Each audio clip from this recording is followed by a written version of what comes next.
उसी नगर में विष्णुगुप्त नामक एक ब्राह्मण रहता था। उसकी स्त्री का नाम भद्रमुखी था। वह भी अत्यंत रूपवान सुंदरी थी। रानी और ब्राह्मणी ने अत्यंत प्रेम था। एक दिन दोनों सरयू नदी में स्नान करने के निमित्त गईं।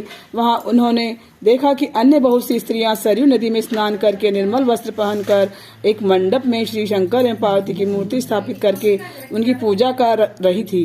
रानी और ब्राह्मणी ने यह देखकर उन स्त्रियों से पूछा कि बहन, यह तुम किस देवता का और किस कारण से यहाँ पूजन व्रत आदि कर रही हो? यह सुन उन स्त्रियों ने कहा कि हम संतान सप्तमी का व्रत कर रही हैं।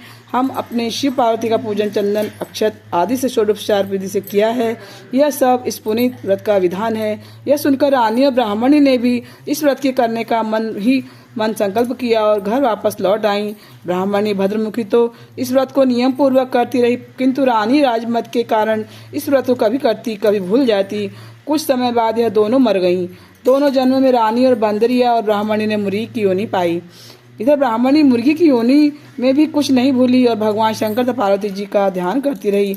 उधर रानी बंदरिया की योनि में सब कुछ भूल गई। थोड़े समय के बाद उन दोनों ने यही देह त्याग दी। अब इनका तीसरा जन्म मनुष्य योनि में हुआ।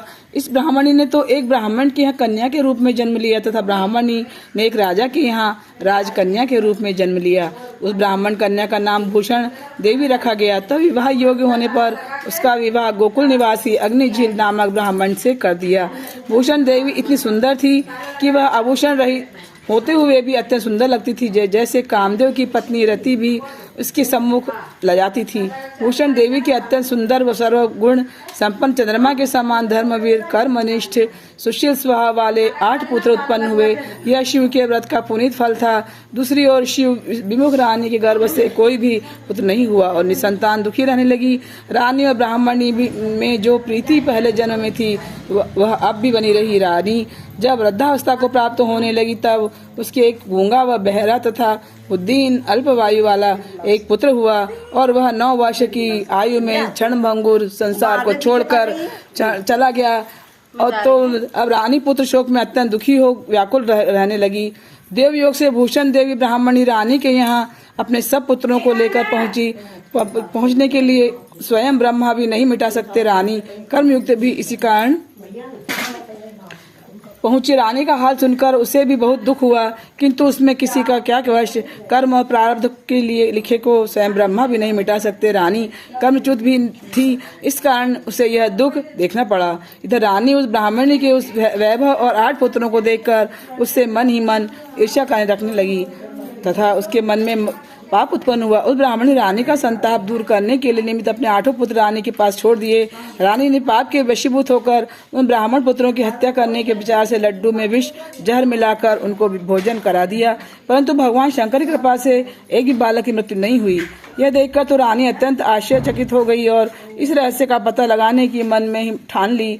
भगवान की पूजा सेवा से निवृत्त होकर जब भूषण देवी आई तो रानी ने उससे कहा कि मैंने तेरे पुत्रों को मारने के लिए उनको जहर मिलाकर लड्डू खिला दिए थे, किंतु इसमें से एक भी नहीं मारा। तूने क्या ऐसा कौन सा दान पुण्य व्रत किया है जिस कारण तेरे पुत्र भी नहीं मरे और तू नित्य नए सुख भोग रही है? तू बड़ी सौभाग्यवती है। इस सब का भेद तू मुझे निष्कपट होकर समझा। मैं तेरी बड़ी ऋणी रहूंगी। रानी के ऐसे दीन वचन सुनकर भूषण ब्राह्मणी कहने लगी, हे रानी, तू सुनो, तुमको 3 जन्म का हाल कहती हूँ, ध्यान पूर्वक सुनना। पहले जन्म में तुम राजा नहुष की पत्नी और तुम्हारा नाम चंद्रमुखी था, मेरा नाम भद्रमुखी था और मैं ब्राह्मणी थी। तुम अयोध्या में रहते थे और मेरी तुम्हारी बड़ी प्रीति थी। एक दिन तुम दोनों सरयू नदी में स्नान करने गए और दूसरी स्त्रियों को संतान सप्तमी का उपवास शिव जी का पूजन अर्चन करते देखकर हमने भी उस व्रत को करने की प्रतिज्ञा की थी। तुम तो राजमत के कारण सब भूल गई और झूठ बोलने का तुमको दोष लगा, जिससे तुम आज भी भोग रही हो। मैंने इस व्रत को आचार विचार सहित नियम पूर्वक सदैव किया और आज भी करती हूँ। दूसरे जन्म में तुमने बंदरिया का जन्म लिया तथा मुझे मुर्गी की योनि मिली। भगवान शंकर की कृपा से इस व्रत के प्रभाव तथा भगवान नाम को भी इस जन्म में नहीं भूली और निरंतर उस व्रत को नियम पूर्वक करती रही। तुम अपने इस संकल्प को इस जन्म में भी भूल गई। मैं तो समझती हूँ कि तुम्हारे ऊपर जो भारी संकट है उसका एकमात्र यही कारण है कि दूसरा इसका कारण यही हो सकता है। इसलिए कहती हूँ कि हम सब संतान सप्तमी का व्रत करें। जिससे तुम्हारा यह संकट दूर हो जाए। लोमश जी ने कहा कि हे देवी, भूषण ब्राह्मणी के मुख से हम अपने पूर्व जन्म की कथा तथा व्रत संकल्प इत्यादि सुनकर रानी की पुरानी बातें याद आ गई और पश्चाताप करने लगी। अब रानी भूषण ब्राह्मणी के चरणों में क्षमा याचना करने लगी और भगवान शंकर पार्वती की अपार महिमा के गीत गाने लगी। उसी दिन से रानी ने नियमानुसार संतान सप्तमी का व्रत किया और जिसके प्रभाव से रानी को संतान सुख भी मिला और संपूर्ण सुख भोग कर रानी शिवलोक को गई। भगवान शंकर के व्रत का ऐसा प्रभाव है कि पथभ्रष्ट मनुष्य भी अपने पथ पर अग्रसर हो जाता है और अंत में ऐश्वर्य भोग कर मोक्ष पा जाता है। लोमश ऋषि ने फिर कहा कि हे देवी, इसलिए मैं तुमसे भी यही कहता हूँ कि तुम भी इस व्रत को करने का दृढ़ संकल्प अपने मन में करो और तुमको भी संतान सुख प्राप्त होगा। इतनी कथा कहकर देवकी हाथ जोड़कर लोमश ऋषि से पूछने लगी कि ऋषिराज, मैं इस पुनीत व्रत को अवश्य करूंगी, किंतु आप इस कल्याणकारी एवं संतान सुख देने वाली व्रत का विधान, नियम, विधि आदि विस्तार से समझाइए। यह सुनकर ऋषि बोले, हे देवकी, यह पुनीत व्रत भादों के महीने के शुक्ल पक्ष की सप्तमी के दिन किया जाता है। उस दिन ब्रह्म मुहूर्त में उठकर किसी नदी के अथवा कुएं के पवित्र जल से स्नान करके निर्मल वस्त्र धारण करना चाहिए। फिर शंकर भगवान तथा जगदम्बा पार्वती जी की मूर्ति को स्थापित करे। इन प्रतिमाओं के सम्मुख सोने चांदी के तारों का अथवा रेशम का एक गंडा बनावे। इस गंडे में 7 गांठें लगानी चाहिए। इस गंडे की धूप दीप अष्टगंध से पूजा करके अपने हाथ में बांधे और भगवान शंकर से अपनी कामना सफल होने की शुद्ध भाव से प्रार्थना करे। तदनंतर 7 पुआ बनाकर भगवान को भोग लगावे और 7 ही पुआ एवं यथाशक्ति सोने और चांदी की एक अंगूठी बनाकर उन सबको एक तांबे के पात्र में रखकर और उनका षोडोपचार विधि से पूजन करके किसी सदाचार धर्मनिष्ठ कर्मनिष्ठ सत्यपात्र ब्राह्मण को दान देवे।